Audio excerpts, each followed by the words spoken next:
Stevo retires, the girls go invincible, the Flying Vikings coming to North, massive episode. The pressure was picked up by Archer again, he tries to crash through the pack, he does, he got through Maxwell, and he has a flying shot at the goals, and that is a magnificent Glenn Archer goal. 2 in a minute. What's up guys, we're back. There's so much going on in the North Melbourne world, and this is a massive, massive episode. So straight off the bat, we've got Joel coming. That interview is coming very, very soon. We've got a few hot North Melbourne topics to talk about first, and then we're going to kick it off because it's draft season, baby.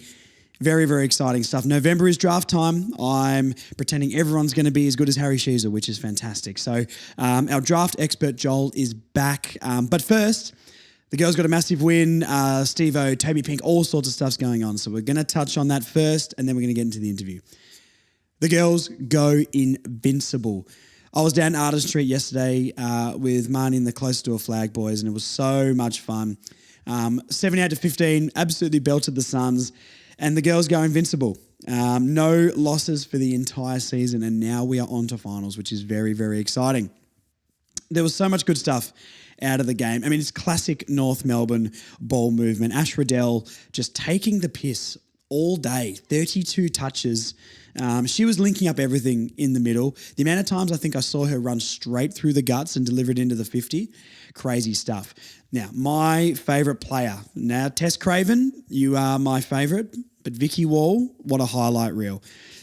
Let's talk about Tess Craven first, actually, because she was upset with me at the game. Tess, if you're listening, I really do apologise. I forgot that we played Brisbane and absolutely smashed them, and she was unhappy with me, which is fair enough. And you know what? The amount of messages I got saying, we played Brisbane, mate, how'd you not know? We do so much winning down at North Melbourne in the W. It all blends into me. I'm not used to winning. I'm not used to winning games. My brain can't comprehend and differentiate between all these different things. I'm just used to going, we tried really hard.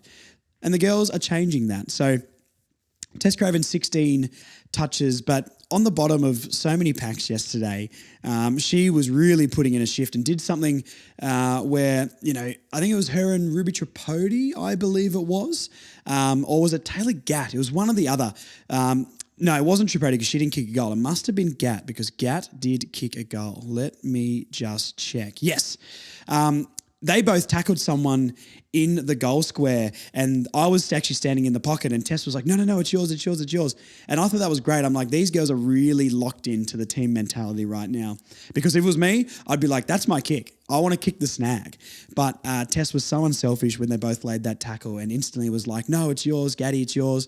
And she went and, she hit the post from that one, actually. It was a different goal that she kicked. But I thought that was a great team moment. Tess really doing a lot of grunt work these days off the half back line and sort of pushing up onto the wing, but she was a workhorse all day. Alice O'Loughlin, 4 goals as well, which is a fantastic effort. She's tough. She is not afraid to put her head over the ball and go and get the football. And when she picks it up, her skill to be able to evade or get around a player or create some space is absolutely fantastic. But this team, geez, they're together and they're moving as one. And anytime we get that ball off the back 50, we transition that thing so quickly. Early on in the game, the Suns were sort of halting that a little bit. And I think the first quarter especially, we were sort of stuck. But as soon as we clicked into gear, we just couldn't be stopped. Now, this Vicky Wall goal I mentioned before, I was in the pocket for this as well, and it was right in front of me, and I would have done anything to be able to get my phone out and rewind that moment and film it and just watch it for the rest of my life. Vicky Wall laying a big tackle, ball sort of spilling to her off her own hard work, kicking it around the body through the goals, and the girls got around it. It was unbelievable. And shout out to Liam from Closer to a Flag, because I was suggesting I wanted to walk around to the other side of the ground so we could see North's attacking end and be behind the goals every quarter because it's a lot more exciting. So I was like, yeah, we can just start walking around now. Couple of extra minutes left in the quarter. It's fine. We'll just walk around and position ourselves so we can see all the goals we're going to kick in the fourth. And then I said, imagine if Vicky Wall kicks an incredible goal. And he was like, I'll never let you forget it. And when she kicked that goal, he stared me down and said, told you so. So shout out to you, mate. Sherlock a bit quieter this game as well, presented really well. A lot of unselfishness on her part, but she's a massive pillar in that forward line. So, look, there was so many good performances to talk about, but I just love how together this team is. Erica O'Shea is actually someone I wanted to touch on as well, because the amount of run she provided, she was in everything yesterday. Did they say how many meters gained? Yeah, 359 meters gained from her, which was a fantastic, on only 14 touches. When you think about it, Ash Riddell 32 touches and 426 meters gained. Erica only had less than half of that, and she nearly gained the same amount of meters. So she was just driving that ball forward, and that was probably the game that she stood out to me the most, definitely. But look, a massive win from the girls, and it's so much fun. If you're still not going down and watching these girls play, please, please, please get to finals, because it's exciting stuff. And I set myself a goal at a few weeks ago, or when the W started, to really get into it. And I made it clear that, look, I'm not crazy into it. I enjoyed my time going to the finals last year, but I want to really try and invest and organically get into this team. And I can safely say that, I was so excited to watch us play Adelaide on the telly a couple of weeks ago, and I was really excited to finish up work on the Saturday and get down to Arden Street and watch them all play. And it's so nice being able to meet them all after the game. They sort of like get a bit of rope and ring them off, almost like cattle, to be fair. But everyone stands around and gets to meet all the players, and they're so friendly, and you can have that interaction with them, which is fantastic. And as you would have seen on the socials, I got to kick a goal at Arden Street and recreate the Frank the Tank moment, even though it wasn't Arden Street. But hey, Arden Street is my MCG because we never play there. So, what a fun time it was. The sausage roll was not down there at last week's game, which I was very unhappy about. So I went to buy a souvlaki. Turns out the souvlaki was $23, which was outrageous, and it was the size of a house, which I was not expecting because we were going out for Korean barbecue afterwards. But I'll tell you what, if you go to the kebab truck that goes down to Arden Street, or the souvlaki truck, in the little window thing where they display them, they're about half the size and they actually come out as, and I did not eat all of my dinner afterwards. But that's okay, because it was a fun time. So well done to the girls. Fantastic win. I think the final is on. Does it say finals yet, or there's still games to play today probably? But I don't know exactly how the final structure works. If it's the same as the AFL, we'll be playing Adelaide because they're in fourth. And I don't think, there can be movement. Or we could play Fremantle, which is called Walyalup, which I don't know their Indigenous language over there. But hey, Walyalup or Fremantle, I believe that is. So we'll be playing one of those, it looks like, from here, which is exciting. I think it's on a Friday. I do work on Fridays, so I don't know if we're able to get to that one.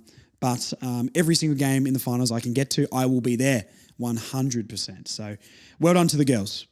Okay, Stevo retires. I think this is one of those ones where we obviously it was reported a few months ago, and we have sort of come to terms with this might have been on the cards. I sort of forgot about it and didn't think that was actually going to be happening, but he has officially retired. Falling out of love with the game, has other has other ambitions, that he wants to go and try and fulfill and achieve. So thank you for your service, Stevo. Honestly, I mean, look, what it could have been, definitely an underwhelming player at the time, but his first year, his second half against Richmond will always have, and we've got plenty of Stevo moments. What a talented player. He was unfortunate that it didn't work out at North for him. He could have been a really crucial part of our rebuild. It was really disappointing that Kane Corns was talking about this on SEN and was really trying to push that it was North's fault, or North had a big part to play in this. And I can't remember who the host of the show was that Kane Corn was on with, but good on him for trying to deflect away from that and basically, without directly saying no, Kane, it's on the individual for not being good enough. And, you've seen plenty of players play for North that haven't had as much potential as him and become fantastic. So trying to blame North for this is ridiculous. So, Kane, you're not listening, but that's enough of that, mate. That's ridiculous. But we know you've got to poke at someone. It was just disappointing. I think it was a weak take. But credit to the host for deflecting that away. But thank you for your service, Stevo, honestly. And whatever your future endeavours are, good luck, my friend.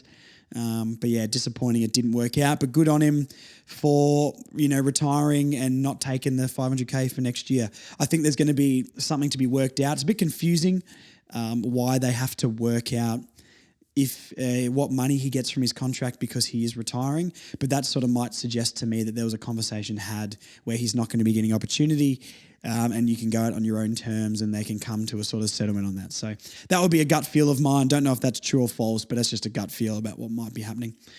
Toby Pink has been delisted as well. But he will be picked back up in the rookie draft. We've guaranteed him that we'll be getting him in the rookie draft, but doing this to create list spots for draft and move the pieces around for the team. So a very unselfish thing from Toby Pink. Apologies to North closer to a flag for the 24 hours they must have gone through thinking Toby Pink was delisted and the whirlwind that they would have been through. So hopefully everything down there is running okay. Did see the guys yesterday, and even though there was bags under the eyes saying they hadn't slept since Toby Pink got delisted, their heart still says he will be there. So hopefully Toby Pink is back and he'll be better than ever, of course.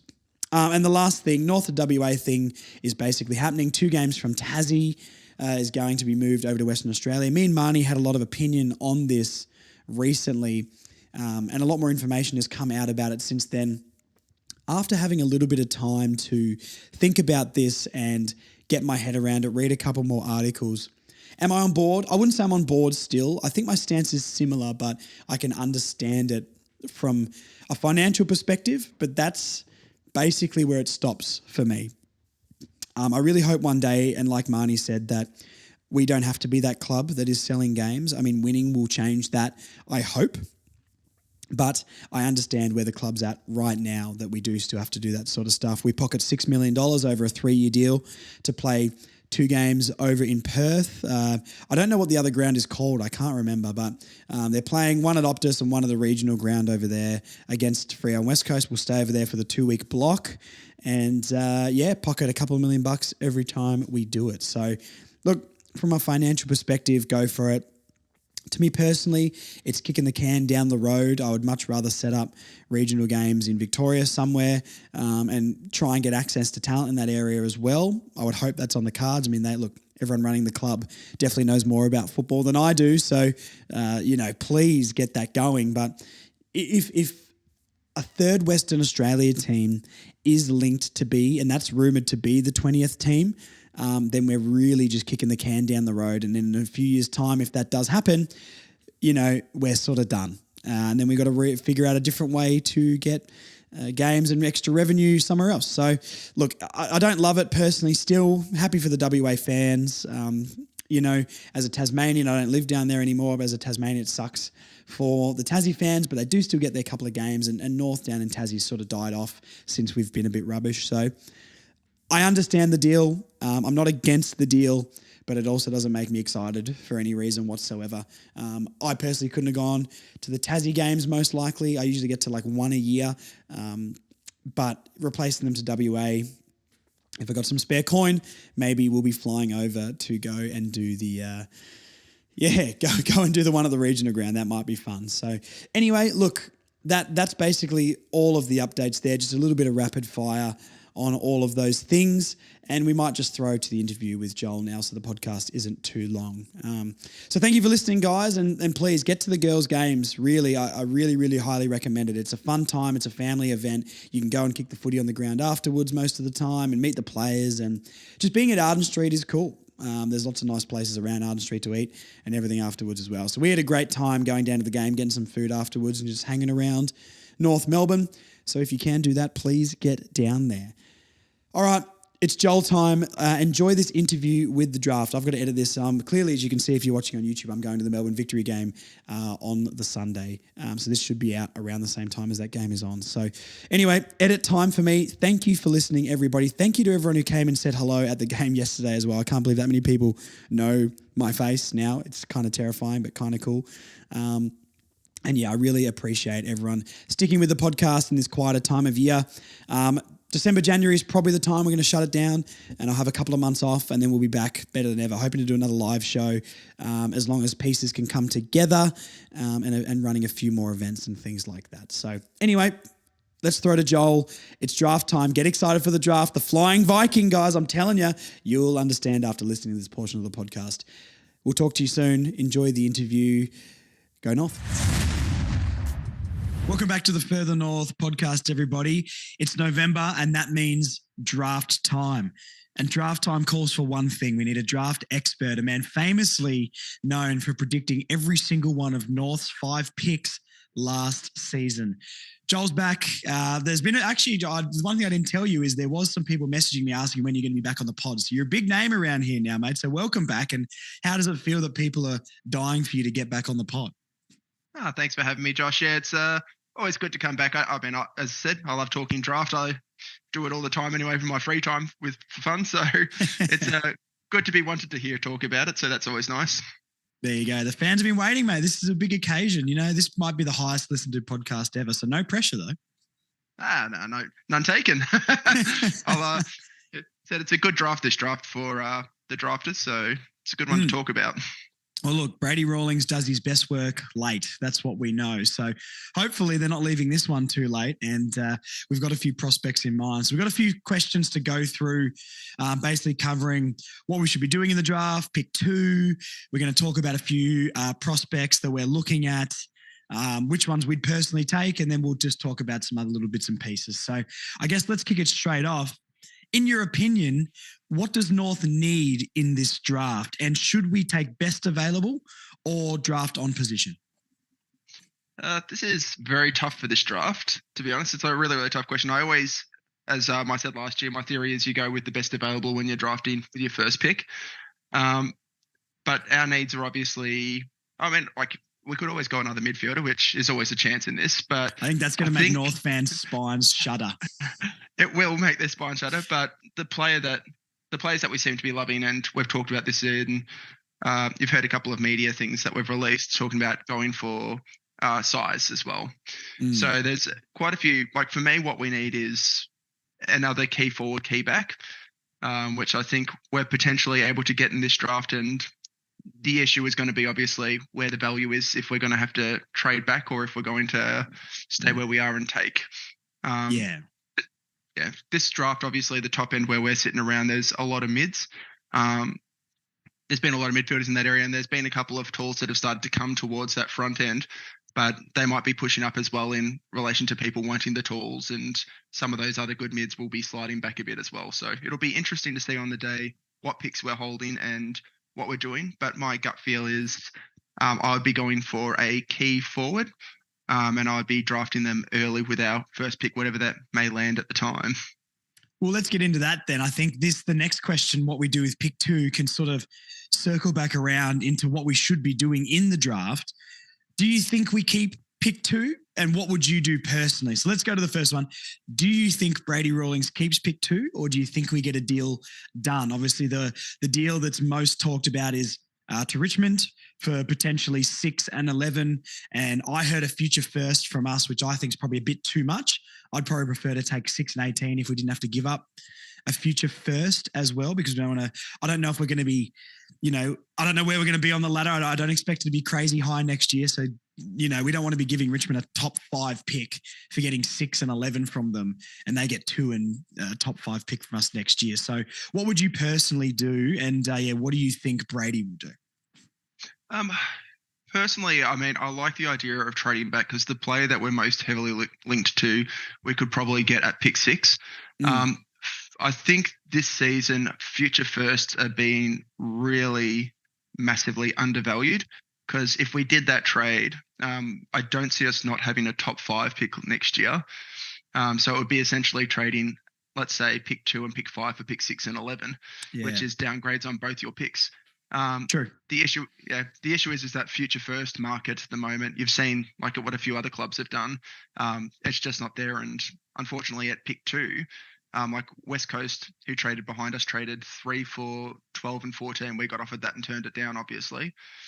West Coast had other things to do, but the market's a very weird market in this area. I think if we did trade out of pick 2, it's going to be the only thing that I can say that Brady has said officially is that if he's going to move back, he'll only move back a few spots. So that would be to pick 6, I would say at worst. Maybe there's a chance of pick 7. Apparently the Saints offered a future first and pick 7 for our pick 2. That was one of the rumoured offers. And if we move back to, let's say, pick 6 and pick 18, which is, I think, a chance to happen, I think that's fairly reasonable. I would do that immediately because I think we could get the players that we would be after in that situation.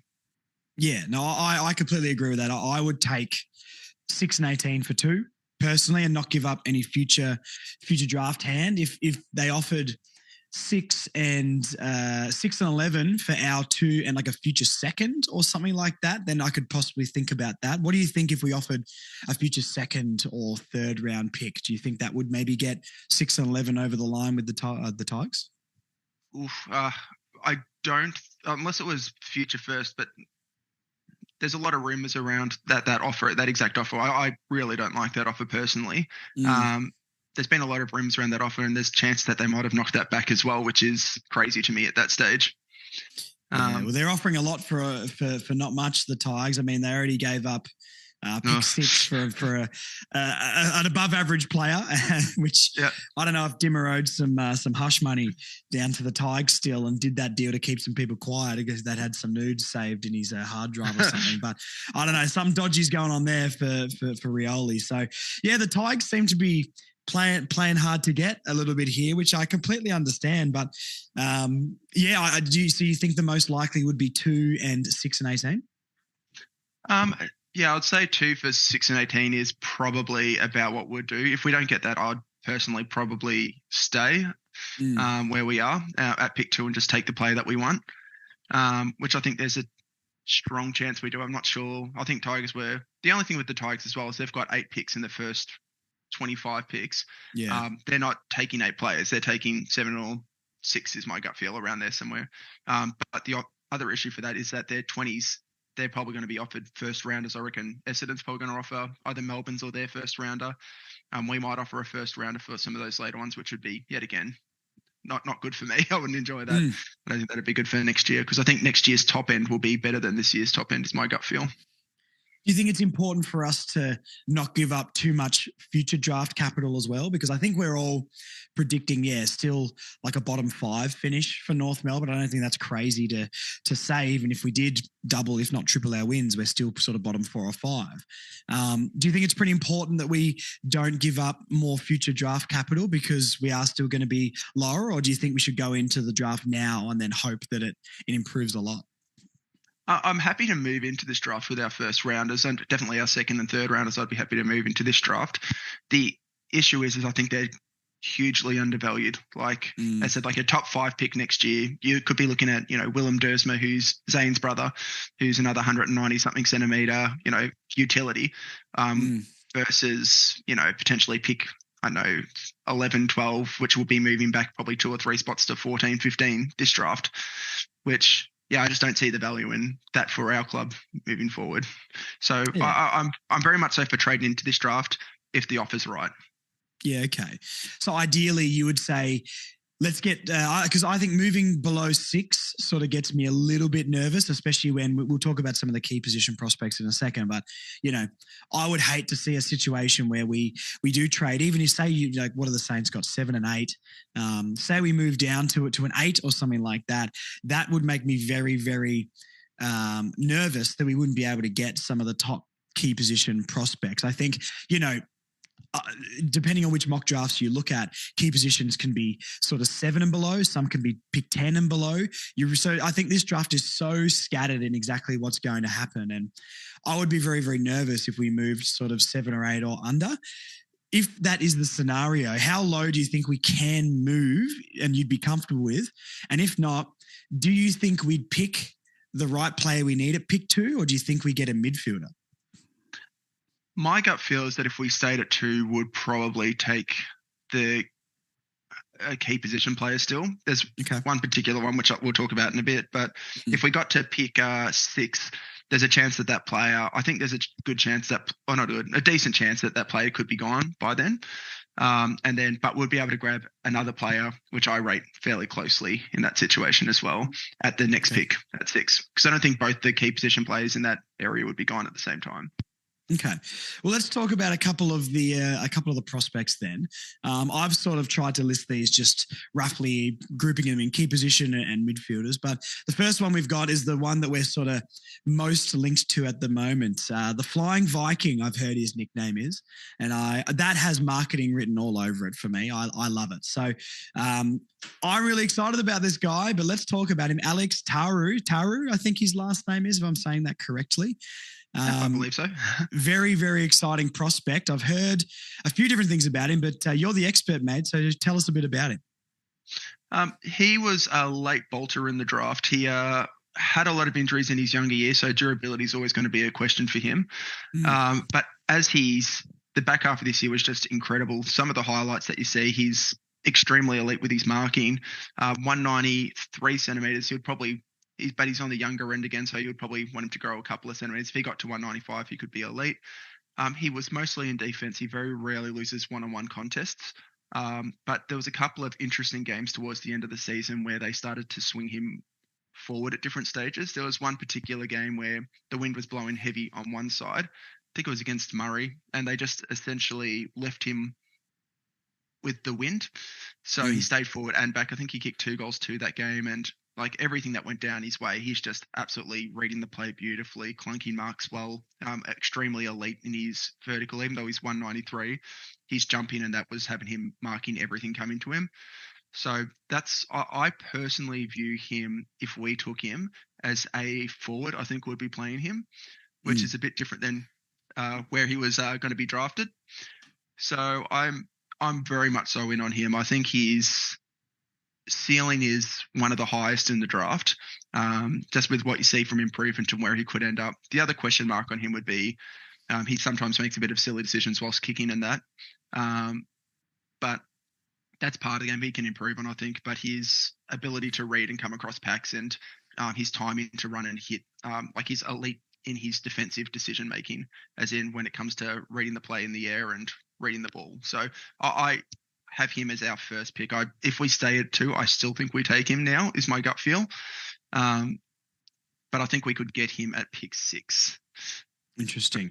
Well, that's the risk, isn't it? And that's sort of what we were alluding at before is, how much do you risk in this draft where do you sort of agree that I'd say especially the top 6 could really just go in any order? Because I haven't heard that there's one consensus number 1. I mean, Finn O'Sullivan is probably the one that I've heard the most at number 1, but a lot of Carlton fans I'm chatting to really believe they're getting him at pick 3. Is there a consensus number 1 pick before we keep going on with Alex? Definitely no consensus. The one that seems to be jumping up the most at the moment is this guy, Sam Lawler. If he felt a 2, I wouldn't hate taking him. He's a 188 centimetre. They liken him to, though the Richmond fans are all liking him to Dusty. I tend to think of him as in a non-flattering way, but he's a good player. He's got upside. But I tend to liken him more to a Cam Rayner light. Okay. He's this year he had a lot of injuries. He was a bit it just speaks of yet again the top end of this draft. I don't think's there. He's very injury this year, and he had some games where he was just non-existent. Opposed to last year where you saw Kirch and Reed, whenever they were playing, they were just everywhere on the field, and whenever they touched it turned to gold. He had a few games where he didn't do that, and probably a bit battered up, I think, as well. I wouldn't mind taking him as well for upside, but I don't. There's no the number 1s this year. They're just not there as much. Yeah.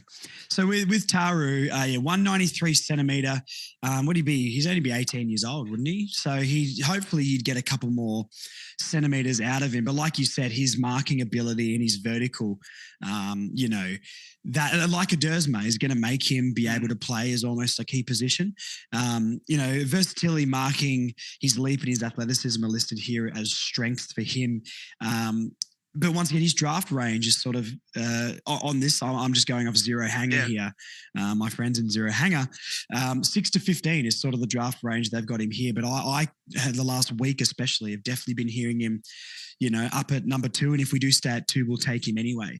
How much confidence do you have that we would take him at 2 if we could potentially get him at 6 or slightly under?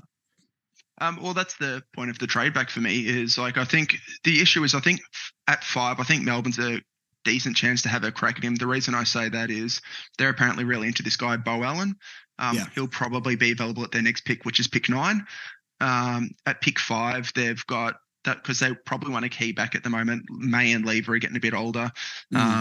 They've got a few forwards that they've drafted the last few years, and they're probably going to start developing if they get through. I think Tara is a real strong chance or a decent chance at 5 if they're not going to midfielder there. So 6, he could be gone, but there's other options there for us at that point. I think he's really come with a bolter yet again because I think people can see what his ceiling is, and his ceiling, I'll call it.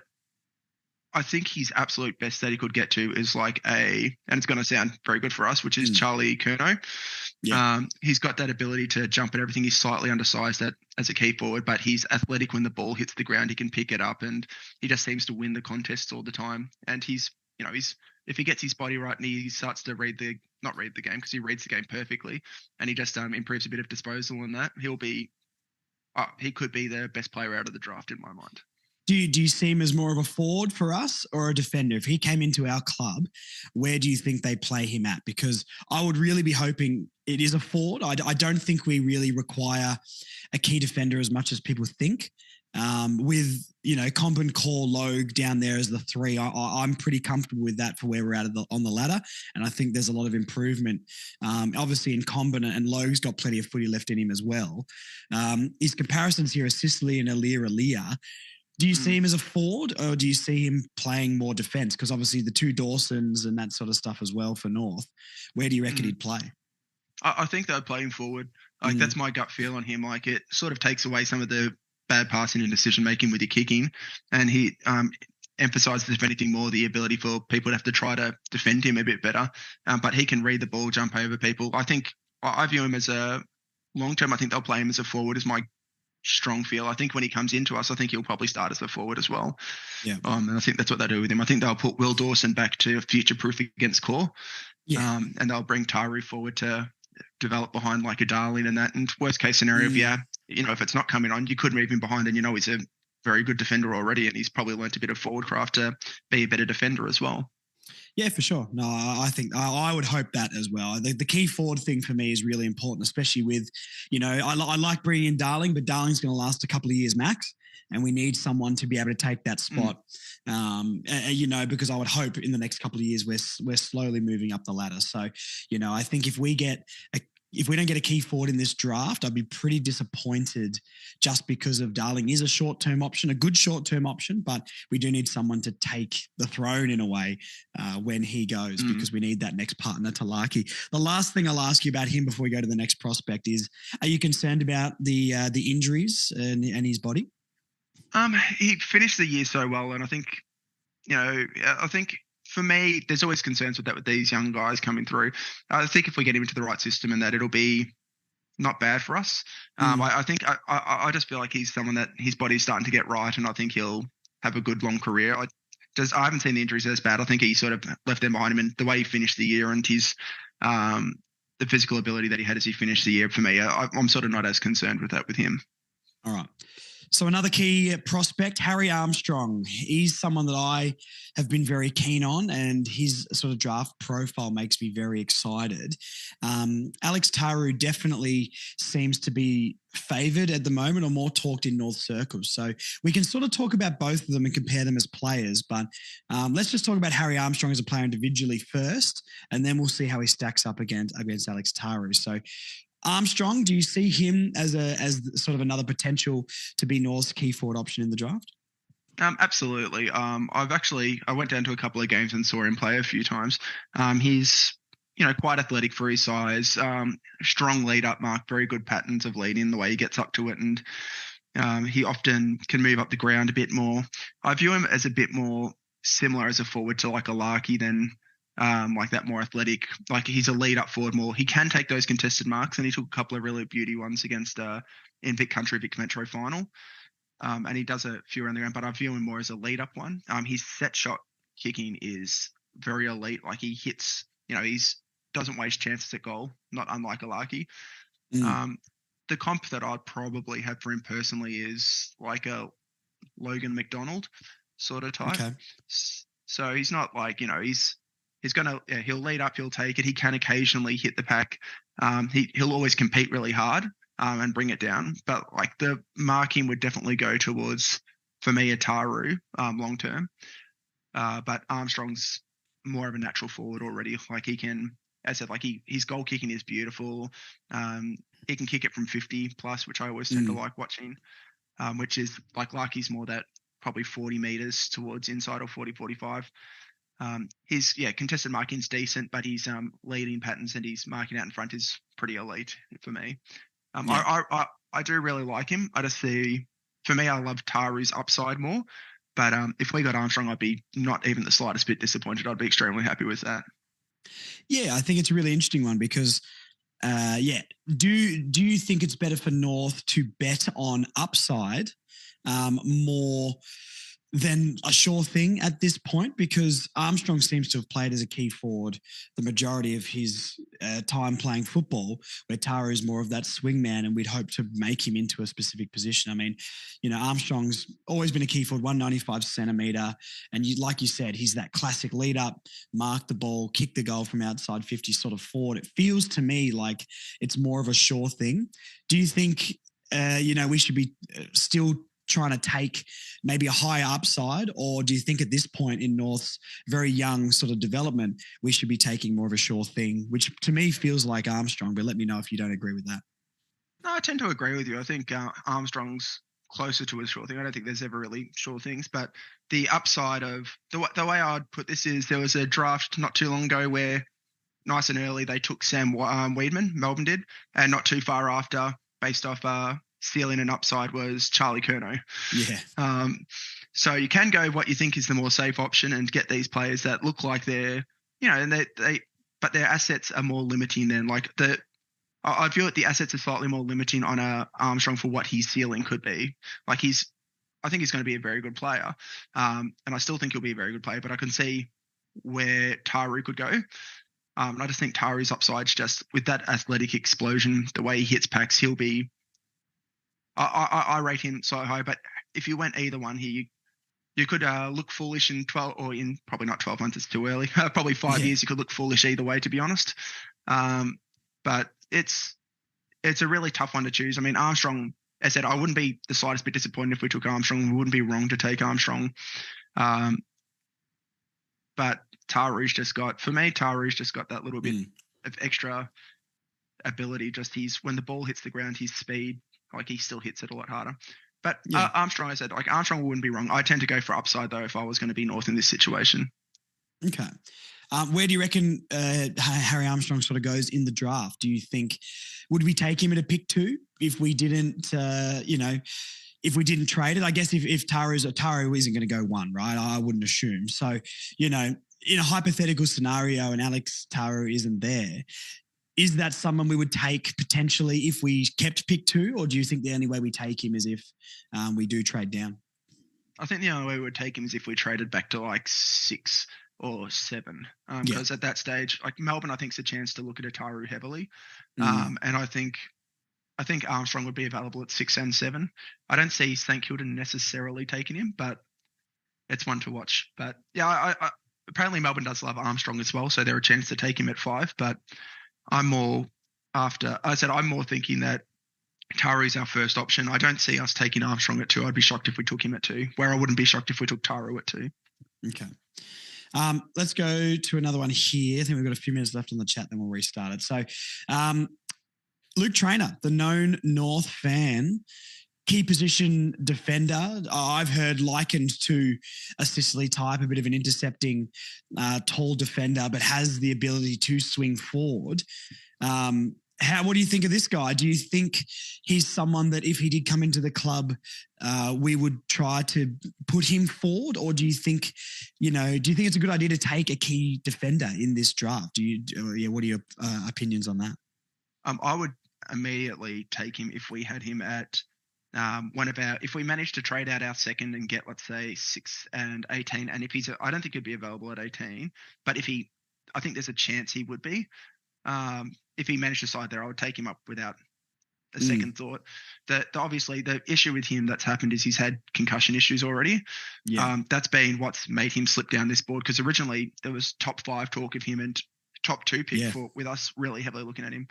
But his body just seems to have been a bit of a letdown. He's very good intercept defender. I think for me, when I look at our back line, I'm slightly concerned about players like Goda's long term, Braden George long term. He's been playing off the back. Aiden Core is, probably got 3 years left. Yeah. So Chom has been an elite intercept defender, but he's still working on his one-on-one craft more so. Callum Dawson sort of peaked, I think, as well. Really solid AFL player, but I can't imagine he gets much better than he is from here. No, agreed. And I think we're slightly down on those back defenders still. And I think Trainer would fit really well. And I think long-term would have Will Dawson, Griffin Logue as your key pillars, maybe with a Chom doing that intercepting part. And Trainer, I think, could be that intercept defender as well, and also be able to take the mid-sized forwards and give drive off the back line. So, I would love Goda in that role, but my concern is long-term for Goda's, physical health, obviously, considering he's had so many injuries, the poor fella. Yeah. Do you think they play a similar role though? Do you see? Because I would picture Goda. I know he's about 190 centimeters. I obviously picture him maybe running off halfback a little bit more, and hopefully can develop into being able to take an intercept here and there, almost like Jack Zeebel's role he played a couple of years ago. Obviously with Goda having a bit more pace and run, but do you see Trainer as that sort of type more, or do you see him as more of a key position eventually? Probably slightly more key position eventually. The thing that Goda did so well, and it's really sad to see the injuries because I loved watching him as a junior, is his elite jump in and that he can take those slightly bigger size bodies Goda could. His ability to close speed and take those jumps. And I could see Trainer doing the intercept marking and sort of reading the play really well and get into those good positions to help drive it off. So probably better one-on-one against the big tools, I would say, would be Trainer, but slightly more athletic was Goda. So it's not as much crossover, but enough that you could sort of play them off similar roles, I think. Yeah, okay. Yeah, no, fair. So now I've got some midfielders to talk about. Now, we'll try not to spend quite as long on these guys. We'll touch on them, or we'll just let Joel go with rapid fire here, because we're hoping that we're not going to be picking a midfielder, but I think there is a slight chance because it is the North Melbourne Football Club. So, I've got Finn O'Sullivan up here, but do you want to start there and we'll just rapid fire a few of them? Yeah, beautiful. Finn O'Sullivan, 182, the most well-rounded midfielder in the draft. Really strong overhead. Junior year was particularly good. He got into the All-Australian, All-Australian for the Coats and that kind of stuff, at that stage. And as an underager, this year, really disappointing, very injured. Body was really knocked up a lot. Small knocks that aren't going to overly concern people, as in recruiters, but his year and production wasn't overly great. He did look okay, though, for playing for Richmond VFL, kicked a couple of goals. Probably, as I said, he's got really massive upside for me, but he's a big risk. He did train with us in the off-season, though, so if we did take him, we know we've got a bit of an inside track on him technically, I think. Yeah, okay. Do you think that's someone that at pick 2 we could potentially take? I think there's I imagine he'll be available there because I think Laylaw's number 1. I think we would take him. You can never have too many good mids, which sounds weird, but you look at that Brisbane Lions side in the early noughties, they had so many elite mids. They had 3 Brownlow medalists through there. So, and I think he's someone that could move forward occasionally. He can play up halfback occasionally. He's elite enough in his marking that I really rate him highly. I think if we took him there, I wouldn't be disappointed, but he hasn't had the greatest of years yet again for what the expectation was. Yeah, okay. Well, let's go to Sam Laylaw then, because you did mention him. How much of a different sort of player is he compared to O'Sullivan?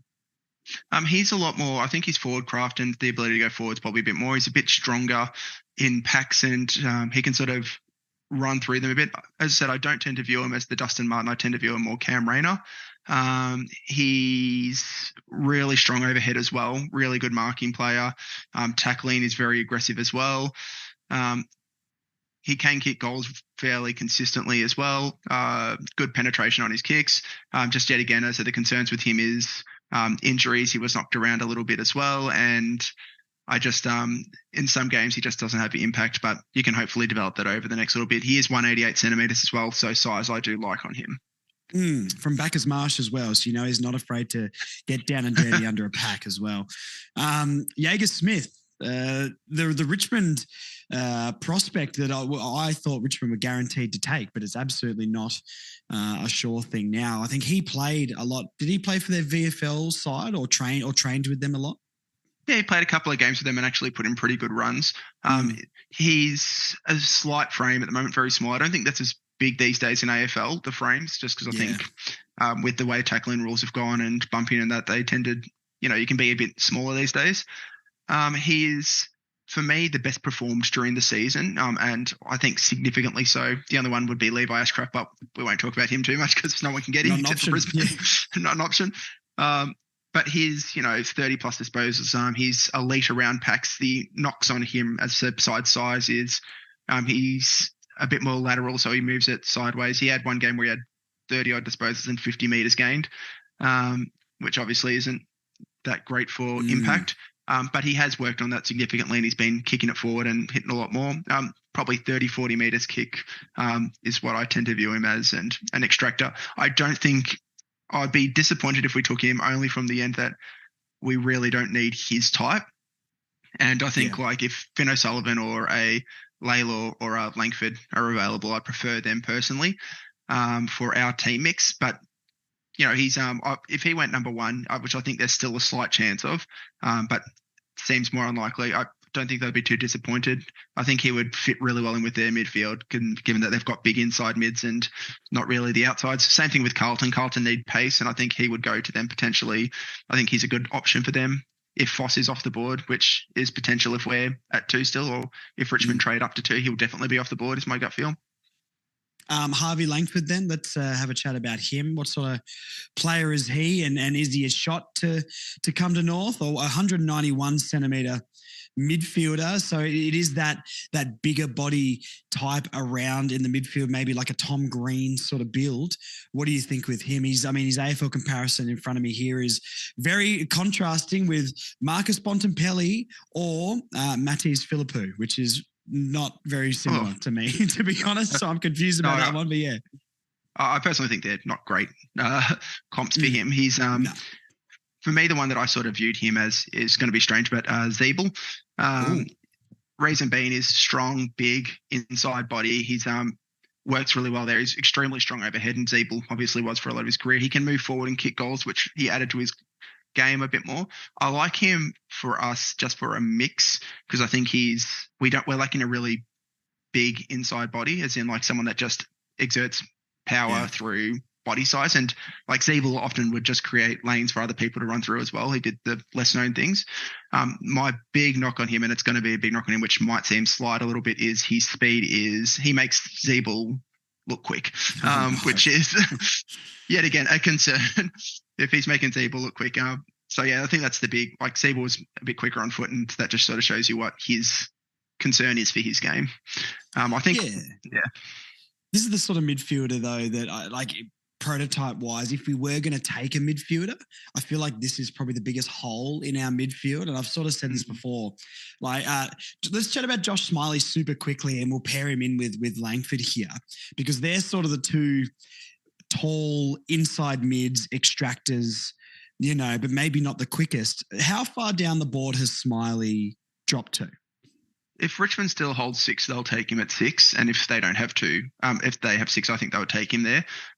Smiley, I love aspects of and hate aspects of. He's really, if we mixed him and Langford into one player, you would either have the greatest or the worst player.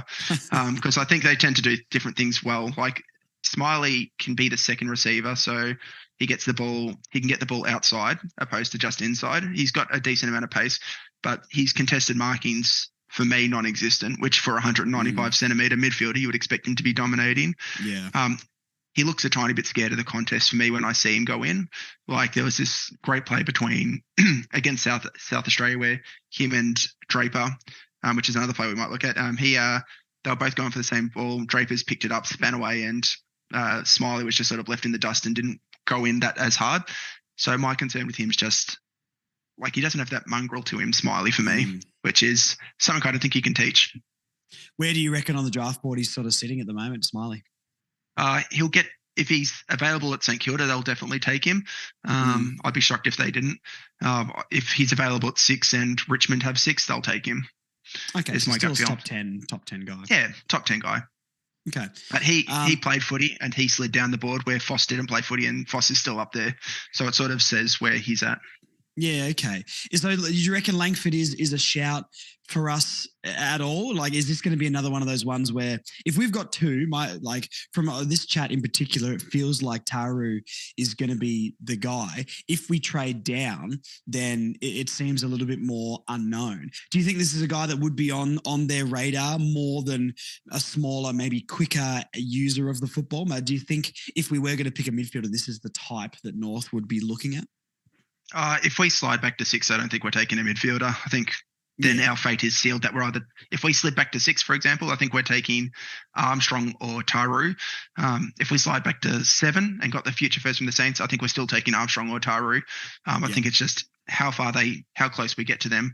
So it's a bit of a tough one, to be honest. I think there's a few. I don't see us taking a midfielder unless we stay at 2. And if we stay at 2, my gut feel is it's going to be Finn O'Sullivan if he's available, or Sam Layla if he's available. So we'll take the other one. Yeah, okay.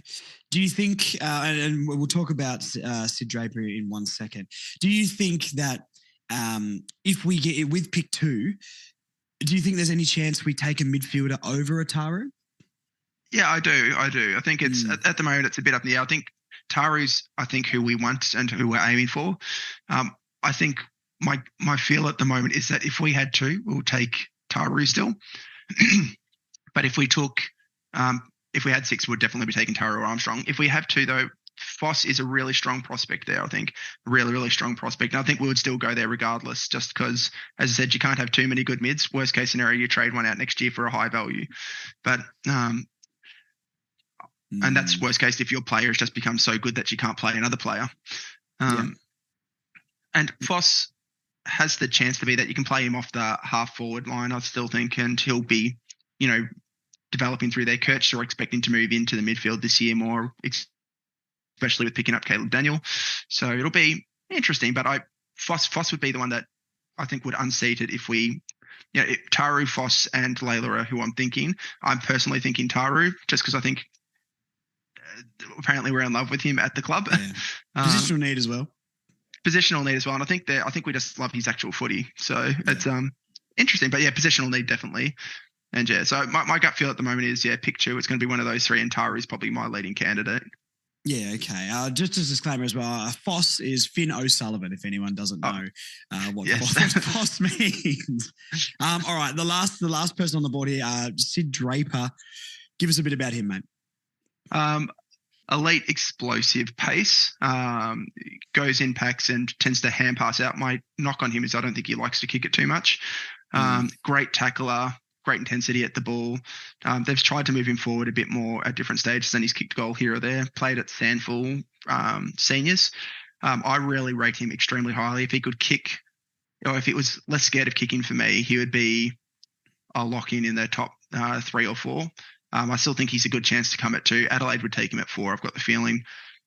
Carlton might take him at 3. And I think he would suit us to an extent, just a little bit of the similar player to LDU for me,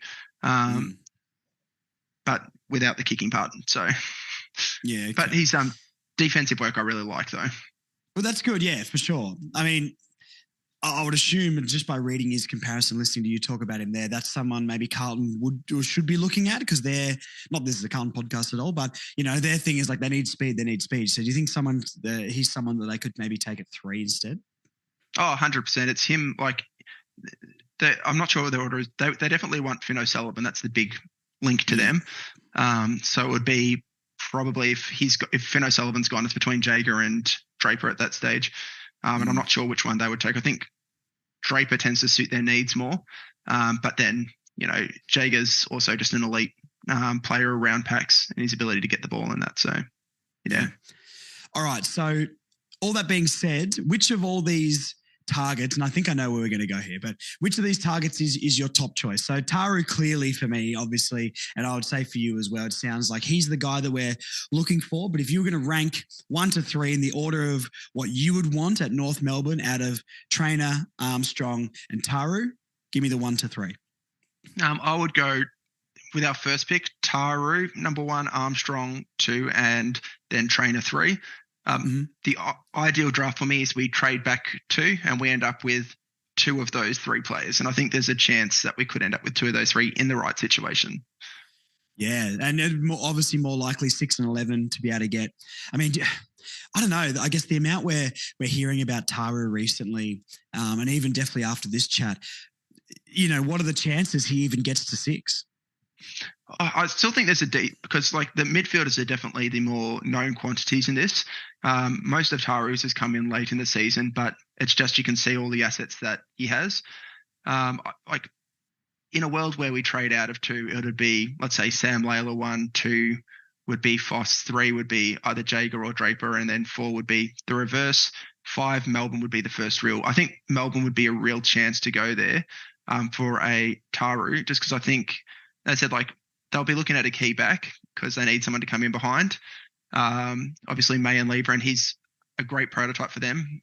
And I think that's probably the first live one, but they could be going to Langford. If they go Bo Allen at 9, which I think they want to do, I think there's a very good chance they could go Taru there. I think that's the first live pick for him or Armstrong.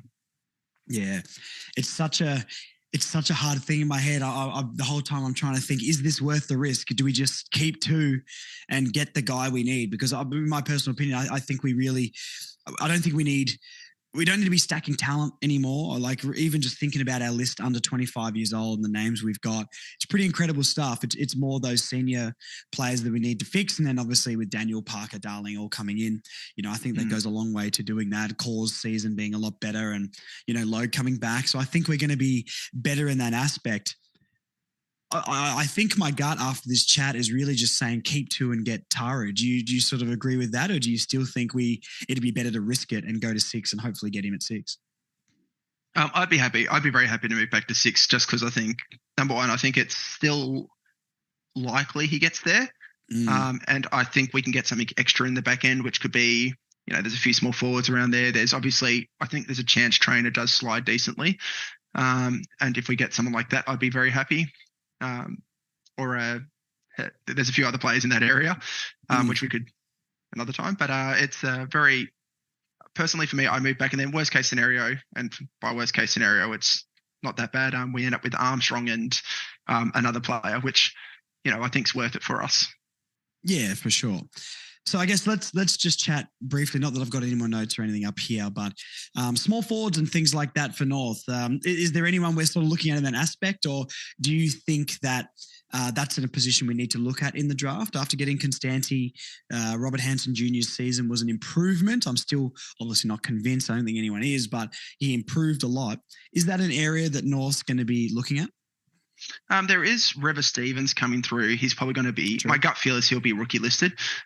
If we do rookie list him, which is a bit of a question mark still, or if we do take him, which is a question mark still, it would be, Rever Stevens, Robert Hansen Jr., Constanti, Paul Curtis, obviously. We did re-sign Harvey, though he's a bit taller in that mould.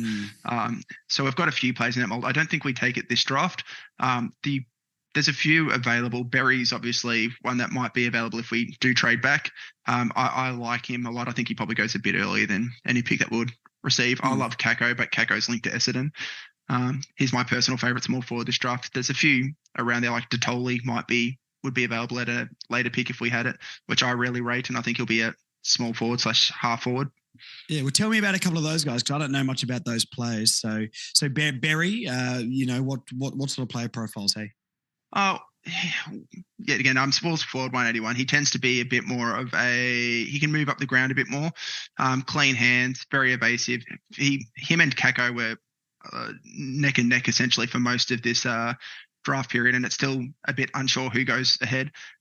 Really smart player. As I said, he's probably Dylan Moore, moves up the field more for me and gets the ball a bit higher and can kick it in, as well as be really dangerous close to the goal. He kicked like 3 goals out of a couple of times in the champs, and that it was very dangerous player for me. I liked him a lot. The other one, I guess, that would be worth talking about, it was a Detoli. He played a lot more midfield, but obviously, I think just with his size was a bit unders. He was more likely to move to a high half forward and or a small forward, and I think he'll be very dangerous in there. He played a few games in, yet again, I think it was Vic. It was Metro for him. He was, yet again, just really fast paced, very smart around goal. A little bit of a step behind those top guys for my mind, but yet again, one to watch. And he could probably, yet again, come up to it seems like a lot of small forwards these games, they're coming up a lot more to the ball and running forward. So I think here's another one who would fit really well into that mold. That would be the ones I'd be sort of looking at about that point. I think Berry would be gone. I think Detoli would be a real option, but I don't think we go a small forward at that point, just because I think Constanti sort of sealed that we're not going to get a small forward there. What do you see with Constanti then? Like, you follow the draft pretty closely, and obviously he was only drafted a couple of years ago. Just let's hypothetically say he's in this draft now. What's his profile? What do you think he can bring to North this or next season? Do you think he plays much? It's always a really tough one with players from other sides. Like we looked at him really heavily during that draft. We really wanted to get him, but then obviously went to Sydney. I think it was pick 20 in the end. He's an elite tackler. Like, his tackling numbers in the VFL that he played were, absolutely elite. He's doing like 5-6 tackles a game on, and, as a small forward and hitting that. So he's a lot more, his impact comes a lot more from that forward pressure, which is something that we've been extremely lacking in. I think, Hanson Jr. was getting games at the end of last year. I think, with a few injuries in that, we'll see both of those guys getting games. I think he does bring something different than other people have been bringing, because I think we do struggle a bit with forward pressure as a whole. I can see him playing a few games for us next year, and hopefully he has some sort of impact. I'm not as hopeful, because I don't think we've turned around players too well and made them better at our side. But he is the kind of player that, in the right situation, could be a good impact for us. Yeah, okay. Yeah, because, you get a new player into the club, and I think everyone gets very, very excited. I'm trying to convince myself that Jacob Constanti is going to be Eddie Betts, but I don't know if he's ever going to reach that. But you know what I mean? We get very overexcited about players we haven't seen. So it's like the draft, this is all hypothetical. Yep. Everybody Franklin, there's a Richard Tambling and all that sort of stuff. So it's, which hopefully we don't get any Richard Tamblings, and North only gets Buddy Franklins. But, it's always such a hypothetical time of year. And, like yourself and so many people who write it and investigate it all, there's experts on this sort of stuff. But at the end of the day with the draft, you can only be an expert so much, because it is all hypothetical. Do you think there's anyone else we've got our eye on, or anyone else you'd like to mention in this year's draft pool that could be a potential for us before we sign out? Not quite at the moment. There's going to be a few more towards the back end, obviously, because we do hold 62, I think is the last pick we hold. And there's a few players that could slip down. There's a few really interesting prospects. It's quite a deep draft, this draft. Like, there's a lot of players that I think have AFL potential that are going quite back to even where we are. It's just one to keep a bit of it. I'll keep a closer eye on, obviously getting closer in towards that deeper. And there's a few players around, but it's hard to know which until the chips have settled a little bit more. I think the week before you start to see a bit more who we're narrowing in on. But yeah, not at the moment. The only thing I would like to note is that last time Richmond had significant amount of first round picks. They had 5 in the first round. It was Delidio, Tambling, Danny Meyer at 12, Dean Polo at 20, and Adam Patterson at 16. Wow. So what a draft haul. I do like bringing that one up whenever I look at Richmond's hand. That is very funny, because, like I've mentioned so many times, at the barbershop we talk so much footy, and I'll tell you what, man, the Richmond fans are so excited about all these players that don't exist yet. And a lot of them have come in and said they think they'll be bad for a couple of years, and then they're just going to be straight back up. And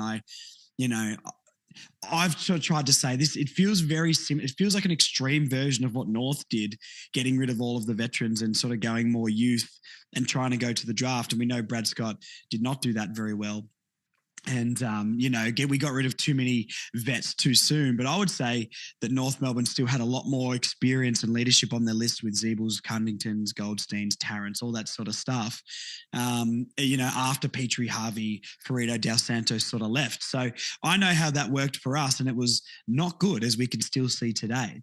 It really does baffle me that, people are so high on Richmond right now. But I understand they're a bigger club, and, getting picks in the draft apparently means you're only going to draft Harley Reeds and Cobb and McKerches. But, I guess really quickly, how do you see Richmond doing this full rebuild? I guess I sort of know that they have to get in quick because of Tassie coming in and all that sort of stuff. So I think they've made the right move, but I think a lot of the fans are trying to pretend that they're not going to be absolute rubbish for probably the next 3-4+ years. I was surprised they had a bit more senior players than I thought on their list, as in they've got their best 22, they had a lot of injuries this year. Their best 22 is not quite as bad as it'll look, but this year's crop for me, the players that are going number one aren't players that, Harley, just say Laylaw goes number one. For me, he wouldn't be going in last year's draft until Riley Sanders, around there. Yeah.